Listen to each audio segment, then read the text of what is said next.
They're going to start biting, mate. It's, you know, they're starting to form up a bit now.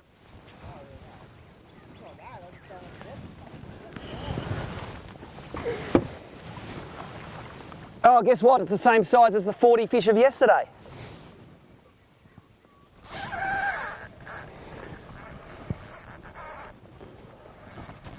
So welcome to day 2 of the Bass Australian Open here on Cania Dam. It was a great day yesterday. Caught about 30 or 40 fish, mainly on slow rolling spin baits, which is a technique I haven't done much before. Didn't get enough weight to really trouble the leaders. Caught 40 centimetre fish basically all day, and you needed those high 40s and 5 of them to be right up there. Fishing near Matthew Mott here. I fished next to him yesterday morning as well, and he caught all the good ones and all the fish and gave me a real lesson on bass fishing. But to put this in the well means I've got 2 and he's got 1, so I'll take that as a small victory. So probably under 40 centimetres this one, just a mid 30 centimetre fish, which there seem to be thousands of in this place. You'll see in all the highlights reel today, it's just a beautiful lake, a lot of fish.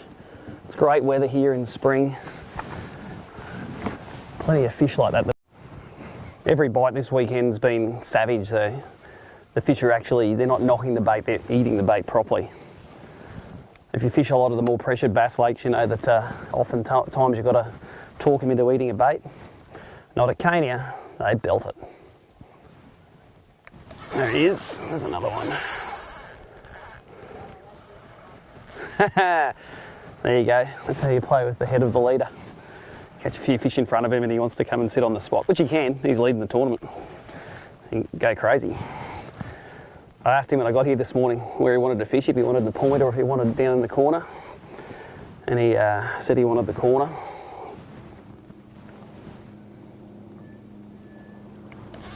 Oh, that's a good one. That feels a bit better.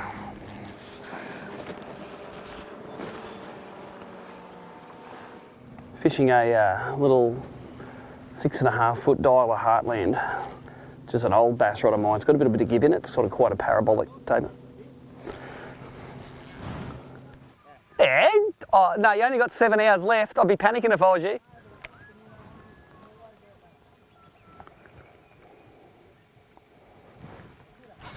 Well, I let one go that was bleeding and I only had 2 and 3 in the well.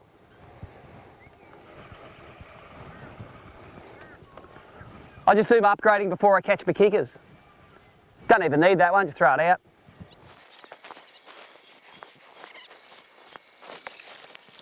That's number 4.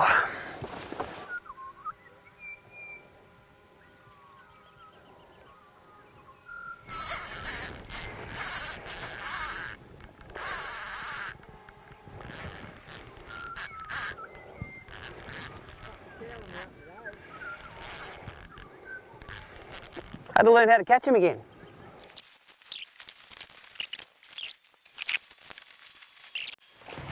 That's number 5, I'm pretty sure, on the spin bait.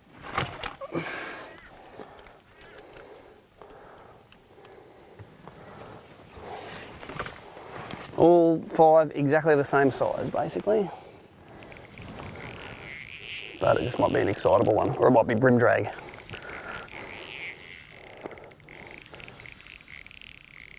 That's on a lighter bait, that's the 10 gram bait, not the 14 gram bait. I found a 14 gram one this morning, Jordan Renz's box, which he kindly lent to me.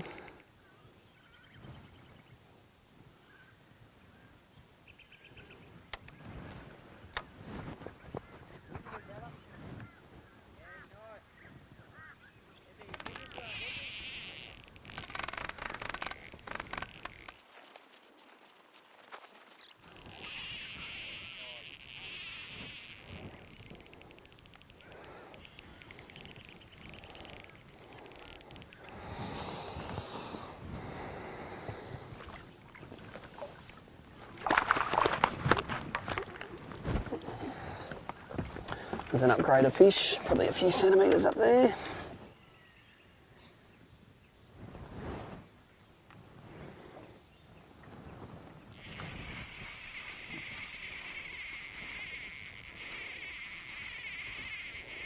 That seems like a better fish. around about 8 or 10 metres then. On the strike, we're sitting in 42 feet of water. Not a lot of fish on the sounder, but this feels like a proper one though. Hope there's nothing down there he's going to get me stuck on.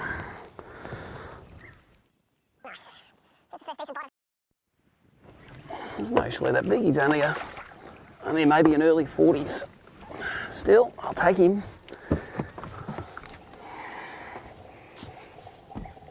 There we go.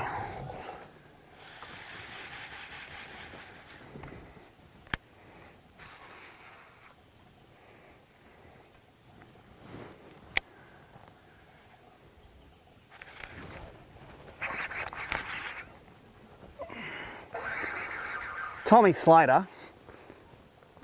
Our jig's made to catch turtles.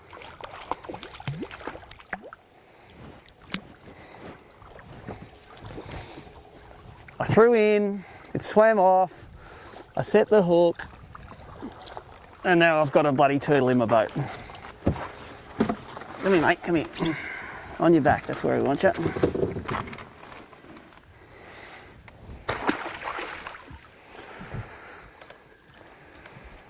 Well, that was exciting, apart from the bit where it was a turtle. Let's just go through the technique of what we're doing at the moment. This is it's a spin bait. It's sort of like what I call a spy bait.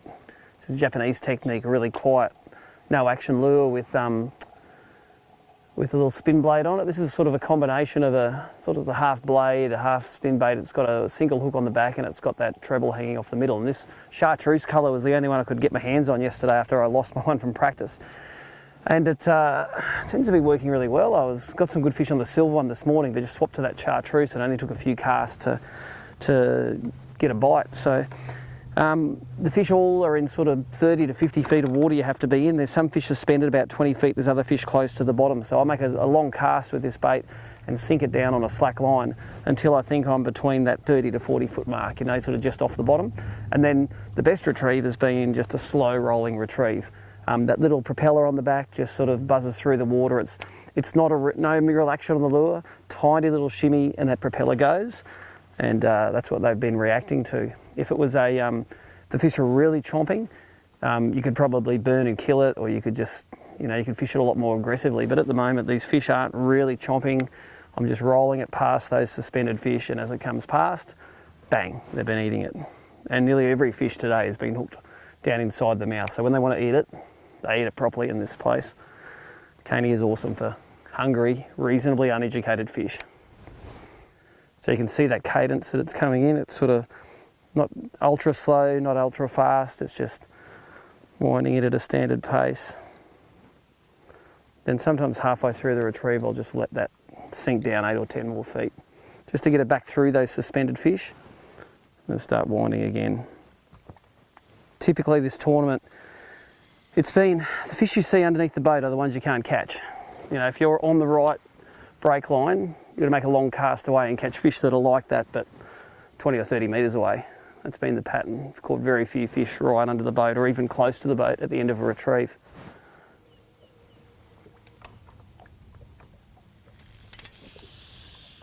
Chartreuse. It's a change of colour there. Did the trick. Rolling it up the hill from about 60 feet into about 40 feet of water. And he hit it a couple of times before he loaded up, so happy days. I came back in here to see if I could get an upgrade fish. This one little point I've caught 4 or 5 of my weigh-in fish on this weekend. Doesn't show much on the sounder, but they just sit on that edge. He's probably not that big, he's just one of those Cania fighters. Damage on his back, but you can see that spin bait down his mouth.